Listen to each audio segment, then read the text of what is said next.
The United Nations matters to Australia. We knew that when we joined as a founding member more than 60 years ago. The United Nations mattered to us then, and it matters to us now.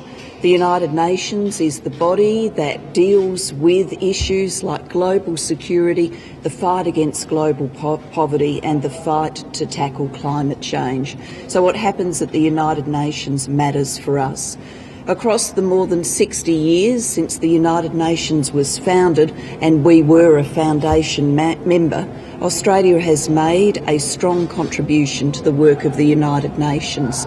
We have been a leader on development assistance and striving towards the Millennium Development Goals, a set of goals to try and do some very basic things for our planet that would make a difference for the people of the world, including addressing the circumstances of those who live in absolute poverty, getting kids into school, spreading clean water, safe drinking water for people.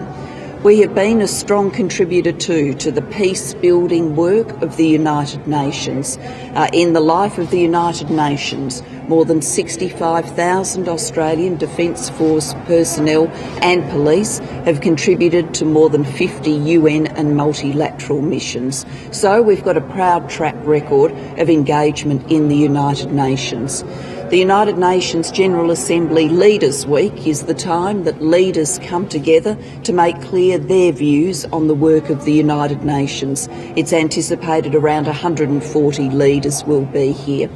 During the course of the week, I've got 5 themes that I intend to be working on.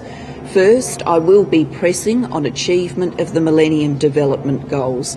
Much has been achieved to date, but much remains to be done as the target of 2015 looms. I was asked by the UN Secretary-General to play a role in advocating the Millennium Development Goals with a final push to see how much more we could do before the deadline of 2015. So I will be participating in discussions advocating the achievement of the Millennium Development Goals. Second, I will be involved in discussions about the work of the United Nations in its peacekeeping, peace-building role. Here, Australia's got very practical experience to share through the many missions we've been involved in, including our mission in East Timor. Third, I will be addressing the UN General Assembly and making clear Australia's view on a set of contemporary issues in our world. Fourth, with so many leaders gathered in one place, it's a good opportunity to have bilateral discussions, to catch up with leaders and to exchange views. And finally, I am here to personally advocate for Australia to be elected to the UN Security Council. The UN Security Council is at the core of what the United Nations does. So whether it's authorising a peacekeeping mission, whether it's prescribing a terrorist organisation, whether it's dealing with contemporary issues in our world like the threat of nuclear arms in North Korea, the violence in Syria, the nuclear issues in Iran, it is the Security Council that is at the centre of that work. Australia, with its proud track record of work within the United Nations, has put itself forward for election for the Security Council, and I will be personally advocating for that. We are encouraged by the support we've received from around the world, but this is a tight, close contest, and I will be engaged in direct advocacy during the course of the week.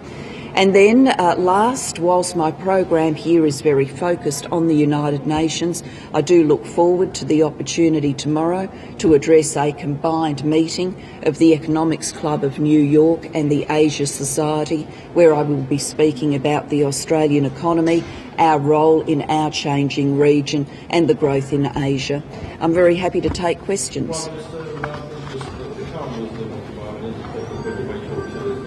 We don't really have much of a chance of getting one of those two spots on the Security Council. What do you think? What do you think that chance is at? Well, it's, as I said, it's tight and it's close, and it'll go right down to the wire. So we've got to be there putting Australia's case. Look, we are encouraged by support we've received from many places around the world. We've been endorsed by the Pacific Island Forum, by the nations in our region in the Pacific. We've received the support of the Caribbean island nations. That's significant. We do have support from, many places around the world, but it's tight and it's tough, and so I'm here personally to advocate for our election to the Security Council. If you had to rank it, Prime Minister, do we have a greater than 50% chance of getting this spot?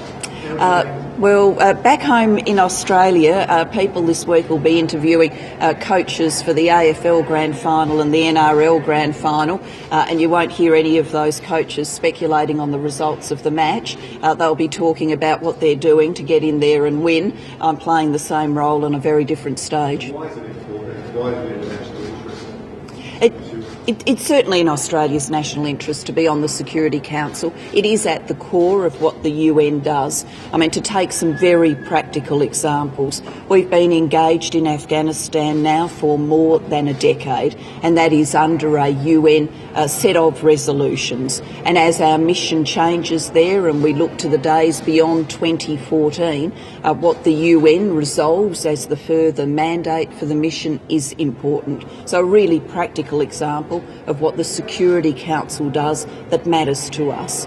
Another really practical example, fighting global terror. It was through the UN Security Council that JI in Indonesia was prescribed as a terrorist organisation. JI, of course, having been involved in the Bali bombings, which took Australian lives. Then there's a set of issues that we are concerned about as a nation that affect the peace and security of our world. North Korea, Syria, Iran. These issues are important to us and they are dealt with at the Security Council. So for all of these reasons, we believe it's appropriate for our voice, the Australian voice, to be heard at the Security Council. We've got a proud track record of contributing to the work of the UN, development work, peace-building work. We're a supporter through financial assistance to the work of the UN, the United Nations budget. So we think right across the board we have a strong case for election to the Security Council. But it's not easy, it's tight, it's tough, and I'll be here advocating it this week. At the risk of throwing in a jigsaw, is it the case that Australia being in the Asia Pacific region and a lot of the focus internationally going to the Asia Pacific region now, particularly the fact that there are a lot of developing countries in that region, wouldn't it be, you think in this day and age, necessary for a country like Australia to have representation on the council in a region that now is becoming so important? Well, Simon, I might take you around as we do our advocacy work during the course of the week. But you're right, one of the ways in which we are putting forward our bid is to say that we are in the region of the world that is growing strongly. Global economic weight is shifting to our region of the world in terms of, a set of strategic issues that matter to the world. For example, the issues with North Korea, they are something that are very much the focus of our region.